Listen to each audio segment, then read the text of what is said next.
Narito na naman tayo para sa isang napaka-sweet at nakakakilig na love story nila Kalingap Edu at Ate Viancy. Tulad mo ay aking makilala at kung ano ako. Sa pagpapatuloy ng ating video ay ito nga ang pagpapatuloy ng kanilang pag-explore sa Albay kasama si Kalingap Edu at Viancy, kasama din ng buong Kalingap team.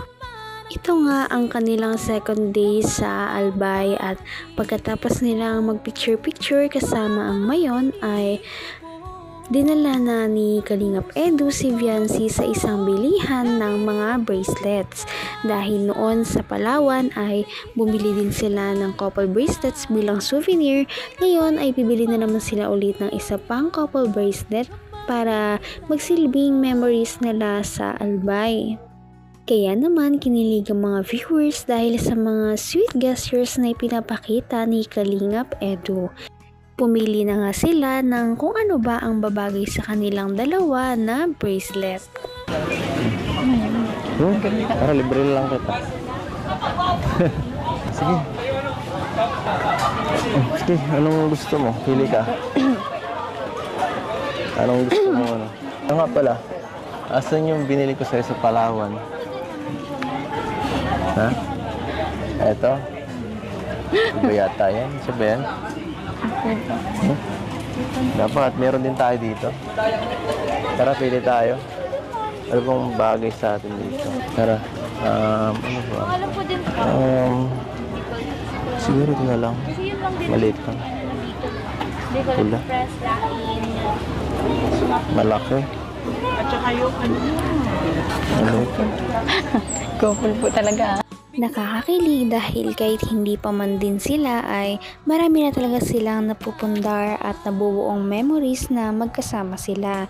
Noon sa Palawan ay bumili sila ng couple bracelet at ngayon ay bibili na naman sila ng panibago nilang couple bracelet na galing naman sa Albay.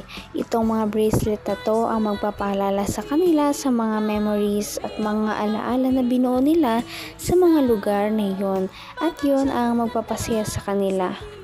Sa mga susunod nila na pupuntahan at i-explore na lugar ay siguro bibili na naman sila ng mga couple na gamit dahil ito ay nagpapakita ng sweetness nila sa isa't isa at nagpapakita ng mga feelings nila kung ano ba talaga ang kanilang tunay na nararamdaman. Napaka-sweet talaga ni Kalingap Edu dahil pinagsisilbihan niya talaga si Ate Viancy sa buong makakaya niya. Okay naman ah. Akin yung kamay mo. Baka wala lang na yun. Diba? Baka sa Ligaspi, ma'am. Or try nyo doon lang sa iyo. Wala pa akong dalang pera. Okay lang yan. Tatakbo na lang tayo. Oh, di ba? Yan. Bagay na. Huwag may nuba rin ah. Tinikal mo na yung isa eh. Tinikal mo yung laki, binala mo na yata. Yung isa. Ito na lang kapalit. Remembrance pa tayo sa Palawan. Tapos ngayon may remembrance pa tayo sa Albay. See? Okay na. Masaya na ang ano. Masaya na ang wifey. Masaya na. Siyempre po masaya. Pangkaraniwan na nating nakikita na sa isang relationship ay mas sweet talaga ang babae kaysa sa mga lalaki. Ngunit sa sitwasyon ni Kalingap Edu at Viancy ay hindi natin may pagkakaila na mas sweet talaga si Kalingap Edu at mas nagpapakita ito ng kanyang mga feelings para sa kanyang babaeng minamahal. At nakakatuwa dahil natatanggap ito lahat ni Viancy dahil ito nga daw ang first time na may nag-aalaga daw sa kanya ng ganito at may nagpoprotekta sa kanya. Nagbiro pa nga at nagsabi si Ate Viancy na naku, wala daw siyang dalang pera.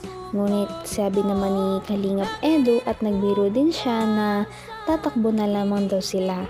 Ngunit pagkatapos nun ay syempre si Kalingap Edu talaga ang nagbayad para ipakita kay Viancy na talagang tunay ang nararamdaman niya para sa dalaga. At ano pa? Ano pa? Siguro po yung ano. Kulang pa. Kasama po kayo. Ay, parang hindi ka sigurado. Sigurado. Ano? Ano yan? Thank you po, tito. Thank you po. Kumalma ka. Kalma lang, okay? Kalma lang. Huwag kang kabahan. Kalma. Gusto ko pag nandito ako, katabi mo, lagi ka lang ano. Isipin mo parang normal lang. Parang walang video. Okay? Gusto ko. Napaka-cute nga ng bracelet na binili ni Kalingap Edu para sa kanilang dalawa dahil bagay na bagay ito sa kanilang complexion. Bagay ito kay Viancy dahil maputi talaga ito. Kaya naman tuwan-tuwa si Viancy sa binili ni Kalingap Edu na bracelet.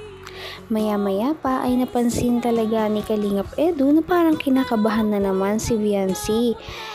Kaya naman hinawakan niya ang mga kamay ni Viancy at pinakalma. Sabi niya na kumalma lamang daw si Ate Viancy at kapag kasama niya daw si Kalingap Edu, gusto niya na maisip niya na safe naman talaga siyang kasama si Kalingap Edu at paprotektahan siya nito at hindi ito hahayaan na mapahamak.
Pagkatapos habilahan ni Kalingap Edu ang kanyang sarili at si Ate Viancy ng bagong couple bracelet na talagang magsisilbing kanila mga memories sa pagpunta sa Albay ay pumunta na sila sa kanilang activities.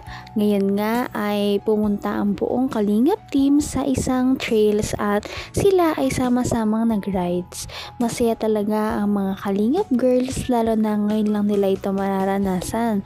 At masaya din naman ang ibang Kalingap boys dahil magkakasama silang lahat at ito ay panibago na namang memories na talagang aalalahanin nila habang tumatagal. Kaliwat ka ng tawanan at tilian talaga ang maririnig habang nasa trails ka. Kaya naman, enjoy na enjoy sila.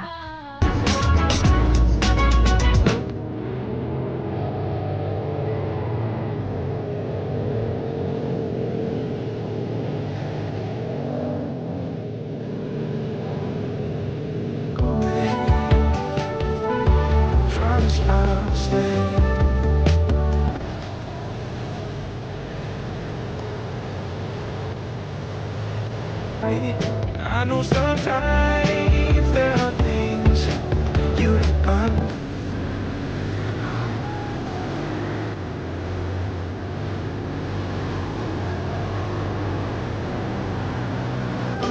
Never that I'll never leave you alone.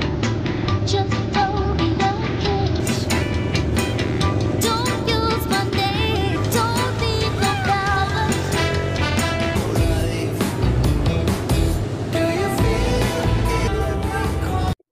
Grabe at napakaganda pala talaga ni Viancy kapag nagra-rides. Bagay na bagay sa kanya ang sinakyan niyang motor. Kaya siguro kapag natuto siya na magmotor dahil may bago nga sa kanyang binigay ang Kalingap team ay siguro bagay na bagay din talaga sa kanya ang pagmamaneho. Sa kabilang banda ay tuwang-tuwa talaga ang mga Kalingap Angels at Kalingap Boys sa mga dinaanan nila. Marami silang dinaanan na meron pang tubig at yung iba naman ay tuyong daan. Ngunit ito ay masyadong challenging dahil medyo mabato nga sa kanilang dinadaanan. Ngunit okay lang daw yun ito para sa kanila dahil ito ay bago na namang memories at talagang kitang-kita natin na na-enjoy naman nilang lahat. Sana dumami pa ang kanilang mga adventures. Kaya naman, sana ipatuloy natin silang suportahan at mahalin si Viancy, si Kalingap Edu at ang Kalingap team. Yun lamang at maraming salamat sa panonood. Abangan natin kung magkakatuluyan ba talaga si Kalingap Edu at Viancy. Hanggang sa muli. Bye! Ngayon'y abot